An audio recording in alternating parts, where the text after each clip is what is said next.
من يهده الله فلا مضل له ومن يضلله فلا هادي له أشهد أن لا إله إلا الله وحده لا شريك له وأشهد أن محمدا عبده ورسوله يا أيها الذين آمنوا اتقوا الله حق تقاته ولا تموتن إلا وأنتم مسلمون أما بعد. Jamaah salat subuh rahimakumullah. Alhamdulillah, puji syukur kita panjatkan kepada Allah atas nikmat iman, nikmat Islam, karena dengan nikmat inilah kelak Allah akan masukkan kita ke dalam surganya. Di dalam Al-Quran Allah berfirman, walladzina kafaru wa matu wa hum kuffar falan yuqbala min ahadihim mil'ul ardi dhahaban walau iftada bih ulaika lahum adzabun alim wa ma lahum min nasirin. Sesungguhnya orang-orang kafir yang mati dalam kekafiran, maka Allah tidak akan menerima mereka walaupun mereka menebus diri dengan emas sepenuh bumi. Bagi mereka itu azab yang sangat pedih, dan kelak di akhirat mereka tidak punya penolong. Selawat dan salam kepada Nabi kita Muhammad sallallahu alaihi wasallam, semua keluarga dan sahabat-sahabatnya, dan mudah-mudahan kita dapat mengikuti perintah-perintahnya, bagian dari cara kita mencintai beliau Rasulullah sallallahu alaihi wasallam, sebagaimana sabda Nabi dalam hadis yang sahih, al-mar'u ma'aman ahab. Seseorang itu nanti akan bersama siapa yang dia cintai. Jadi mudah-mudahan kehadiran kita di majelis ini bagian dari kecintaan kita kepada Rasulullah, agar kelak kita bisa bersama Rasulullah sallallahu alaihi wasallam. Bapak-bapak, ibu-ibu, jamaah rahimakumullah, pada kesempatan pagi ini kita akan lanjutkan kajian kitab Riyadhus Shalihin kita pada bab ziaratu ahlil khair, menziarahi orang-orang baik, wa mujalasatihim wa suhbatihim, menemani mereka, duduk bersama mereka, mencintai mereka, dan memohon kepada mereka untuk menziarahinya, dan juga mohon doa kepada mereka, dan menziarahi tempat-tempat yang fadilah, yang memiliki keutamaan atau kelebihan. Hadis yang berikutnya, yang keempat, hadis riwayat muttafaq alaih dari Abi Hurairah radhiyallahu anhu, bahwa Nabi sallallahu alaihi wasallam bersabda. Apa sabda Nabi? Tunkahul mar'atu li arba'. Jadi wanita-wanita dinikahi karena 4 kriteria. Jadi bapak-bapak, ibu-ibu, kalau kita punya anak laki-laki, maka kalau ada 4 kriteria ini bagus. Ini. Nah, tapi kalau tidak ada, maka kita diupayakan, dianjurkan untuk mencari yang ada agamanya. Jadi jangan karena dia punya mobil, punya kebun, punya harta, punya bengkel atau lain sebagainya, sehingga kita sangat bangga tapi tidak punya agama. Nah, ini yang pertama, 5 liha. Kriteria pertama kalau kita mau menikahkan anak kita, baik yang perempuan mau menikahkan anaknya dengan laki-laki, yang laki-laki menikahkan anaknya dengan seorang wanita, maka yang pertama dilihat itu adalah hartanya. Ya begawean ke kana kine, arak ke pegaweanna. Nah, ini harus, jangan sampai dia pengangguran. Ya tokol-tokol libuk doang pegawean. Dia petik-petik gitar, nggak ada pekerjaannya setiap hari. ya, mondar mandir tidak jelas. Jadi kita lihat 5 lihat. Cuman bapak-bapak ibu-ibu, kita di Indonesia ini tidak biasa kita mencarikan anak kita calonnya. Biasanya petang di badai-dai lelangan, badai Facebook, badai WhatsApp, telepon nyasar. Ini dia ketemu anak kita. Jadi seharusnya kita bapaknya yang mencarikan. Kalau dia laki, kita carikan perempuan yang solehah. Kalau dia perempuan, kita carikan laki yang soleh. Ini. Itu seharusnya seperti itu. Kenapa bapak-bapak? Karena anak kita ini dia belum mengenal pria. Makanya kita carikan yang baik. Jadi yang pertama itu adalah karena hartanya, ada pekerjaannya. Kemudian yang kedua, wali hasabiha, karena keturunannya. Ini keturunan orang baik enggak ini? Pasangan anak kita ini keturunan orang sholat enggak ini? Ini jadi harus jelas teman nikah anak kita. Keturunan orang pacu begawean dah ini. Nah, jadi supaya nanti anak kita ini langgeng seterusnya pernikahannya. Kalau cekcok dalam perjalanan bahtera rumah tangga itu bumbu-bumbu supaya kita tetap harmonis, nggak ada masalah. Tapi yang paling penting bahwa dia menjalankan hal-hal yang diperintah oleh Allah dan menjauhi yang dilarang oleh Allah.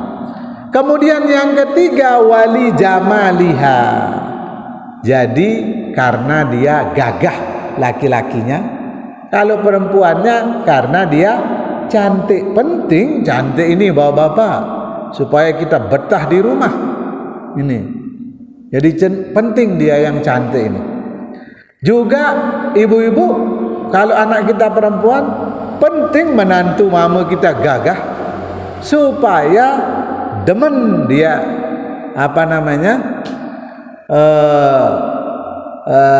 anak kita melihat suaminya.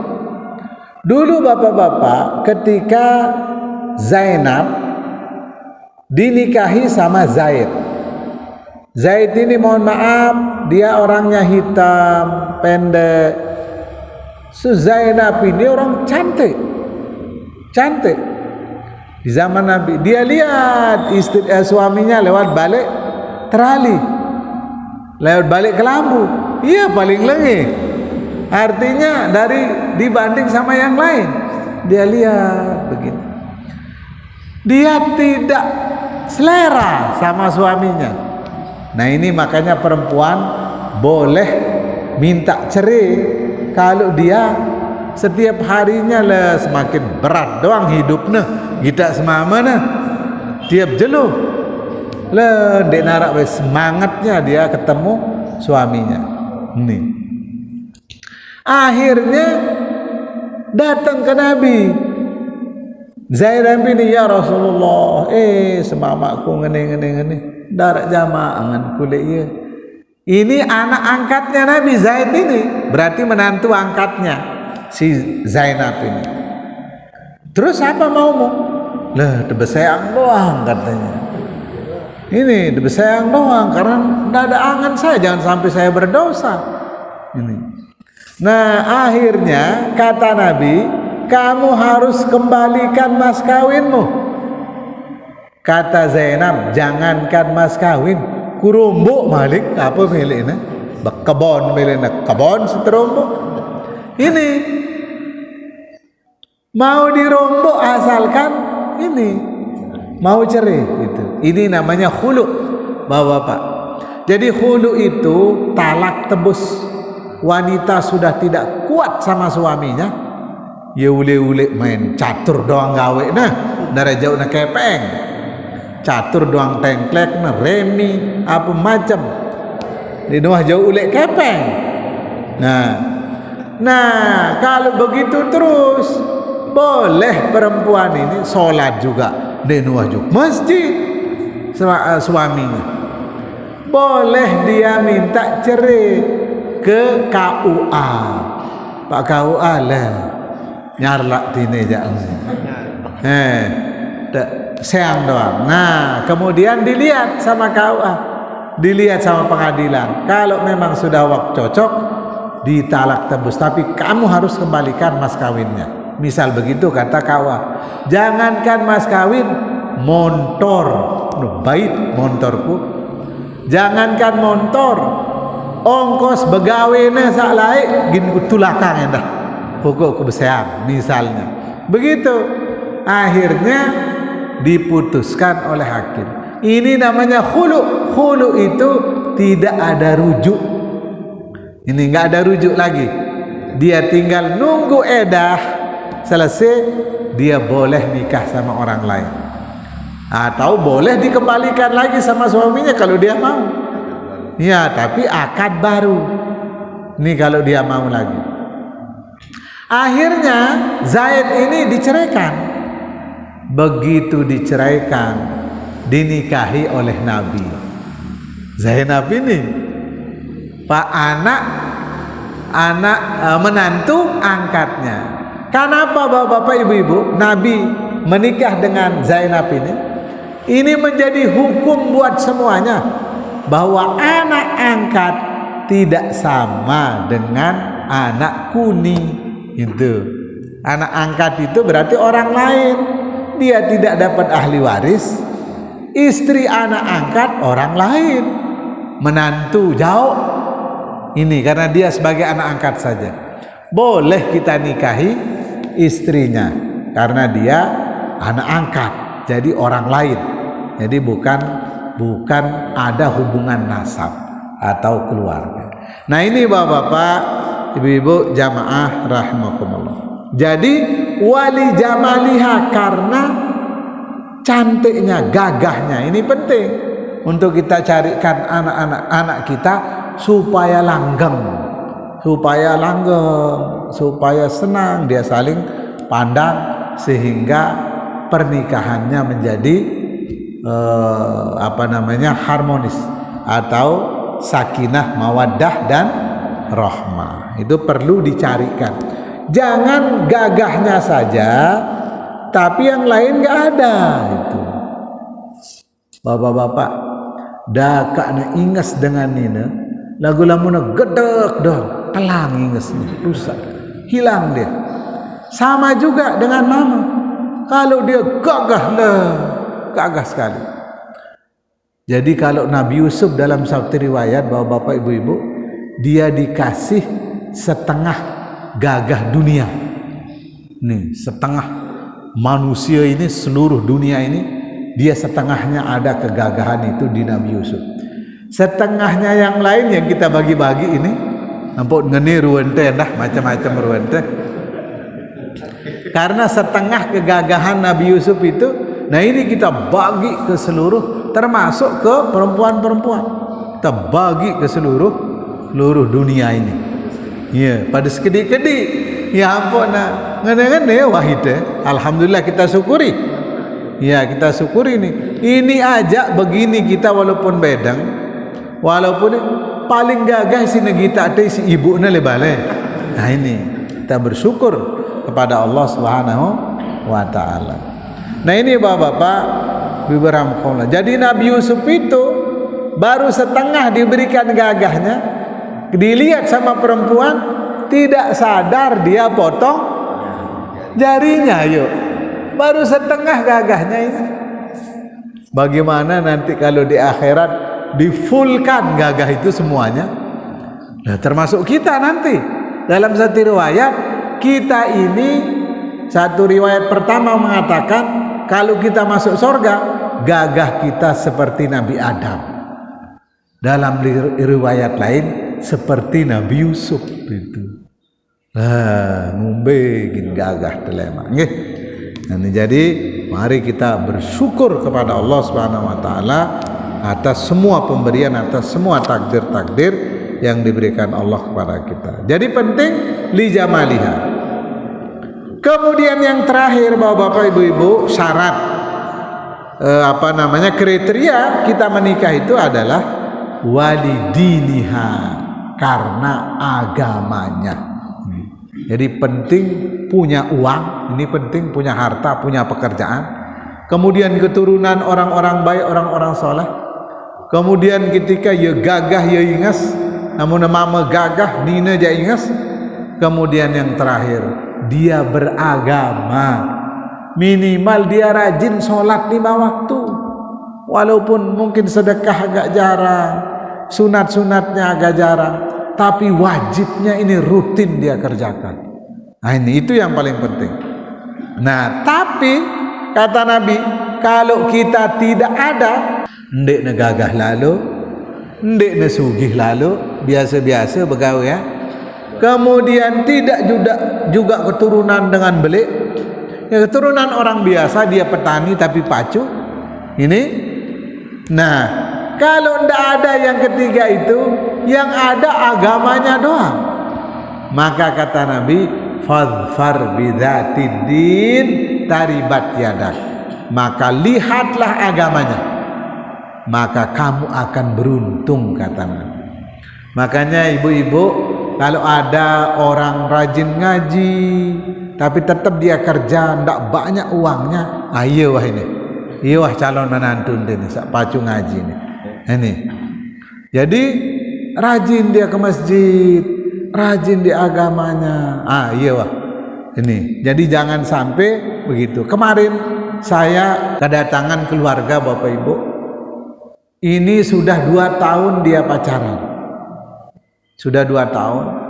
Kemudian begitu diajak nikah, awalnya mau yang perempuan ini, tapi begitu melihat ada orang yang motornya taek mudi ini bagusan, motor apa nih jengking, pokoknya bagus motornya, terus gagahan Malik yang mama ini mau sama dia, langsung dia tolak itu yang sudah lama dia pacaran itu, dia tolak. Nangis yang laki ini lah, dengan wah tinggalnya demak ukurannya kan, tiba-tiba dia ndak mau nangis, dia yang laki ini. Nah ini cinta mati jama aran sih, sampai nangis bega masih nina lain ara, tapi inilah nangis dia. Akhirnya saya turun tangan, saya kasih tahu ini kalau yang itu dah kak negagah, dah kak nebedui motor, tapi kan kamu baru kenal sehari. Apa yakin tak kalau kamu besok kamu nikah itu langsung kamu belum istikharah, belum sholat, belum tahu dan lain sebagainya. Ini yang sudah jelas-jelas pegawaiannya ada, orangnya cukup, ini bagus, soleh. Nah kemudian mau ditinggalkan. Akhirnya dia mengatakan, saya kembali dan mau kepada yang lama. Akhirnya menikah dan sekarang harmonis, alhamdulillah. Nah ini bapak-bapak, ibu-ibu rahimakumullah, mari kita carikan anak-anak kita orang yang soleh dan solehah. Mudah-mudahan dari anak yang soleh dan solehah ini lahir cucu-cucu kita yang soleh dan solehah, itu yang akan mendoakan kita nanti di saat kita sudah meninggal. Dia menjadi amal jariah kita, akan terus menerus mengalir mendoakan kita di saat kita sudah tiada. Nah ini bapak-bapak kajian kita pada kesempatan pagi ini, insyaallah kita akan lanjutkan nanti masih pada pembahasan ini, beberapa hadis yang perlu kita akan bahas lagi. Demikian, subhanakallahumma wabihamdika asyhadu an la ilaha illa anta astaghfiruka wa atubu ilaik. Wassalamualaikum warahmatullahi wabarakatuh.